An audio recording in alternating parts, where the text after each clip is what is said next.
guys, welcome to another episode of Penny Pincher Firearms. I wanted to put off this video for a while, but I think I'm just going to do... I'm not going to take this gun apart, by the way.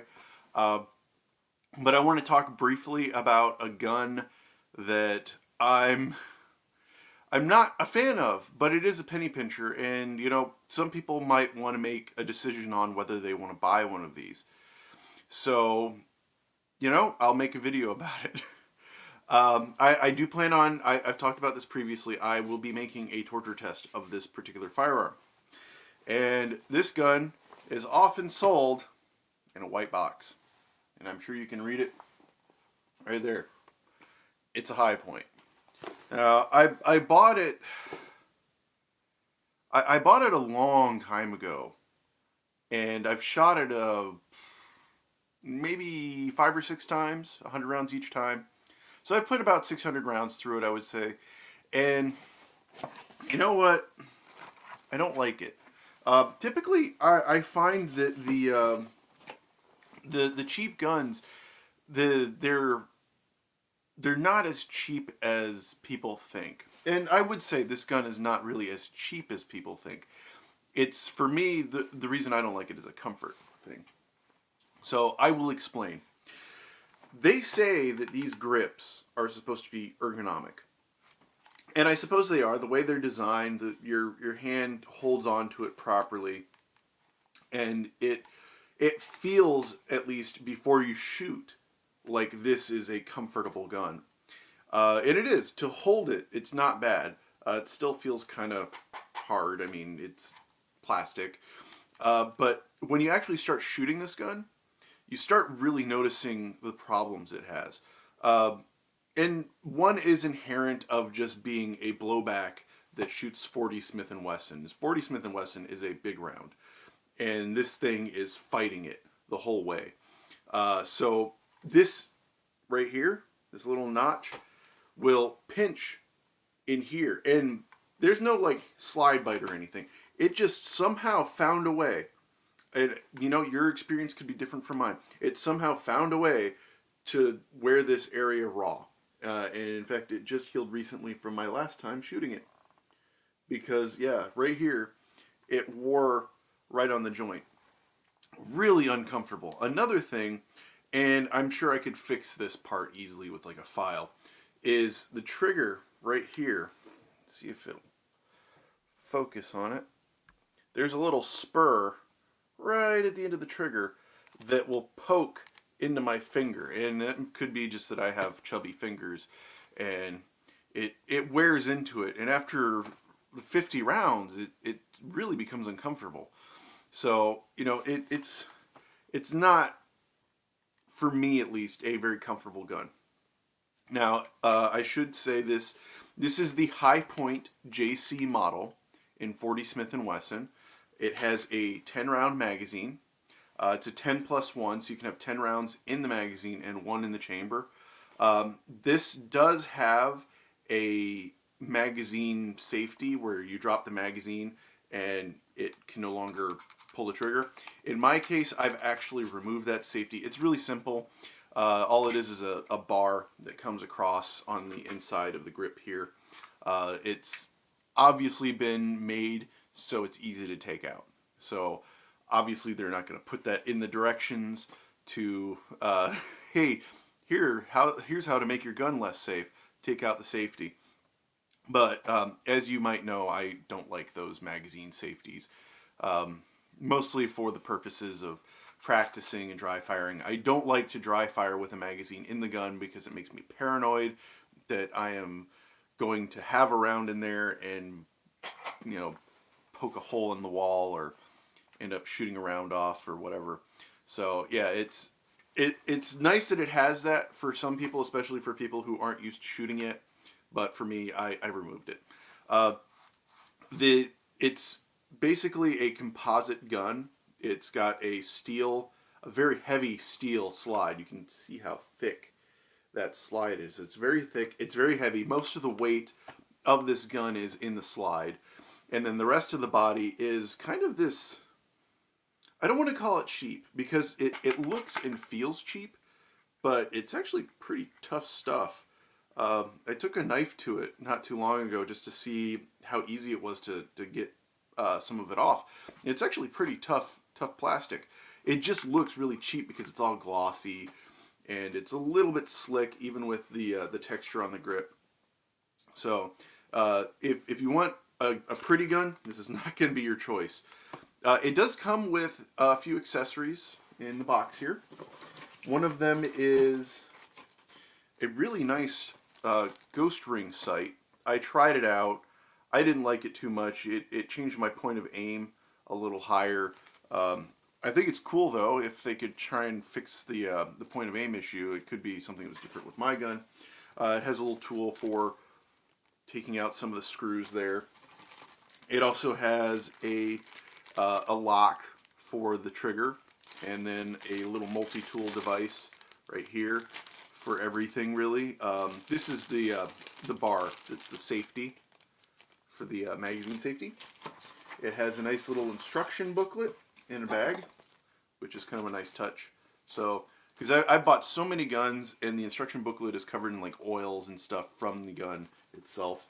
So that's kind of nice. I like that they did that.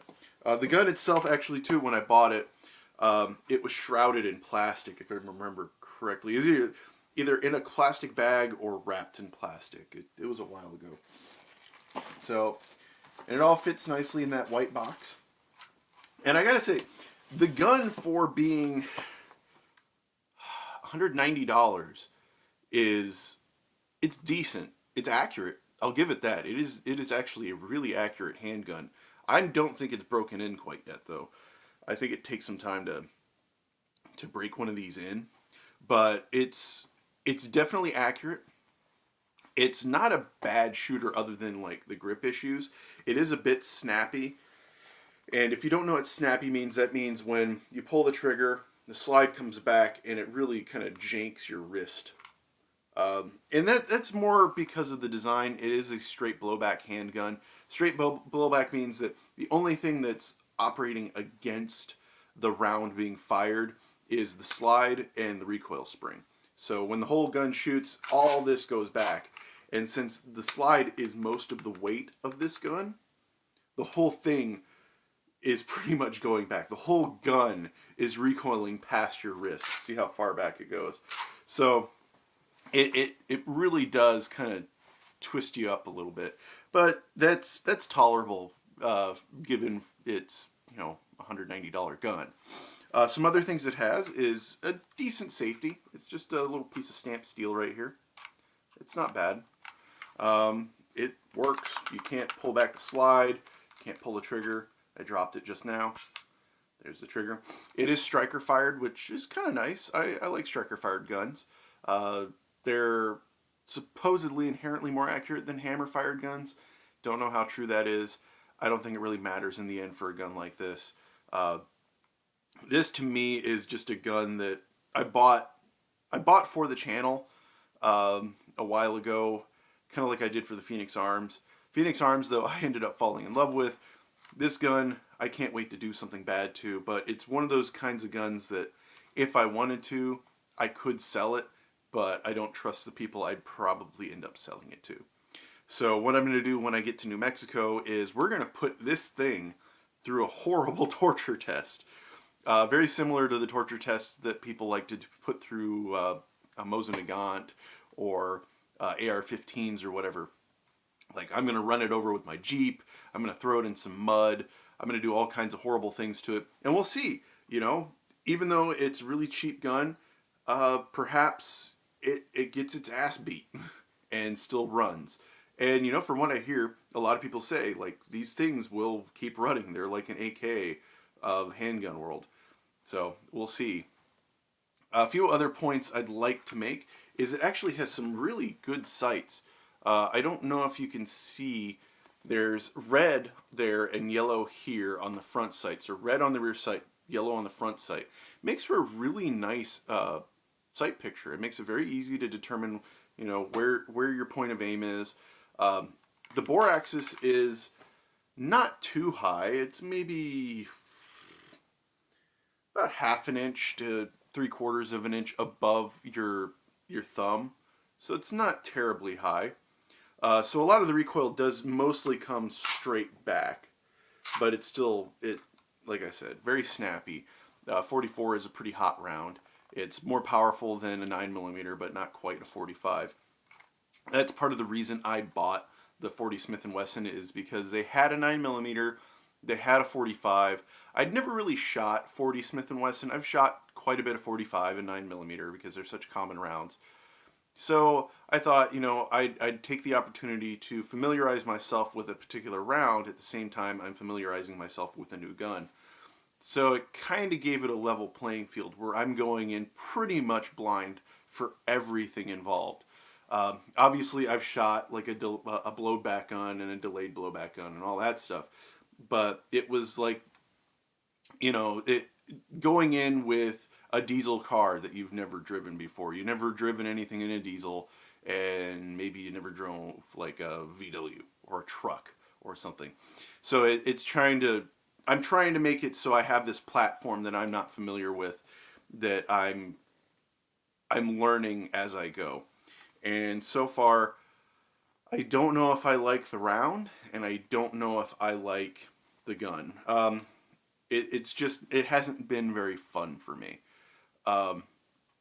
So we'll see. We'll see in the future, especially after the torture test. If this thing can handle a pretty good beating, who knows? Maybe this gun will turn out to be one of my favorites, because that would actually really impress me if I could beat the crap out of this gun and it turns out to still operate quite nicely. Because I've heard some stuff about high points and slides breaking and stuff. I'm sure that they've fixed that since. I haven't had an issue with the magazine, which is another thing that people bring up, is the magazines tend to be bad. That seems to be mostly with the 9mm. So the 40 seems like it's solid. There's no issues with it really.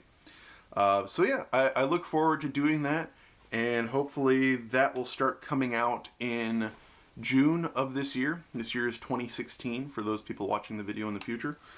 And yeah, I think it'll be a lot of fun, and I think you guys will enjoy it too. So just remember, a good gun doesn't have to cost a pretty penny.